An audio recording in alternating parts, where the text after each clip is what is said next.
Aš manau, kad kiekvienas nacionalinis parlamentas, taip ir mūsų Europos parlamentas gyvena tą problematiką, kuri yra labai svarbi visiems.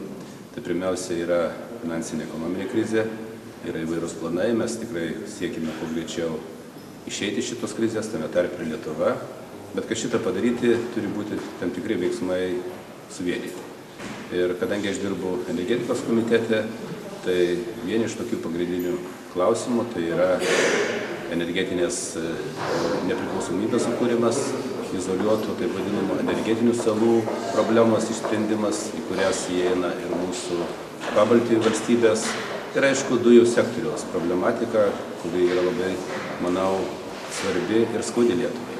Mes po šią dieną mokame daugiau negu 25% brangiau už dujas ir mokame todėl, kad gauname iš vienintelio šaltinio.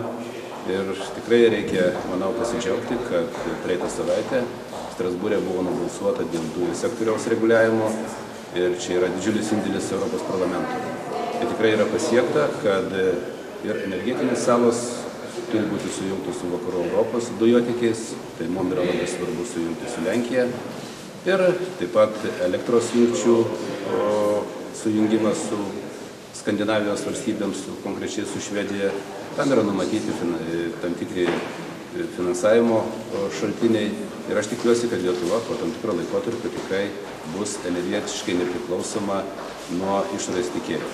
Aš manau, kad tai priklausys nuo ES finansinių galimybių, nuo mūsų pačios Lietuvos, kadangi iš tikrųjų yra labai svarbu, ant kiek valstybė pati galės prisidėti.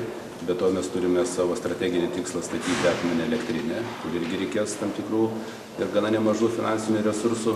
Bet aš tikiuosi, kad per keletą metų, aš manau per kokį 5 ar 7 metus, mes galime tikėtis, kad šitie projektai bus įgyvendinti. ES pati pagrindinė idėja ir yra, kad pakelti pragyvenimo lygį, išspręsti bedarbystės klausimą, ne tik tais Lietuvoje, bet ir kitose ES valstybėse.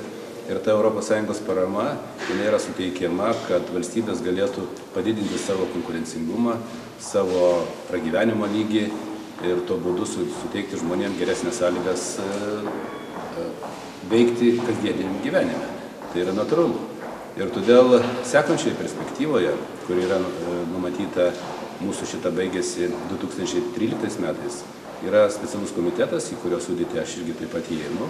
Kaip tik ir mes diskutuosime visus metus, kur turėtų būti skirti pinigai konkrečioje valstybėje, pavyzdžiui, Lietuvoje, kad mes sparčiau galėtumėm išspręsti savo šiandieną turinčią problematiką tiek energetikoje, tiek socialinėje srityje, tiek švietime ir kitose gyvenimo srityse.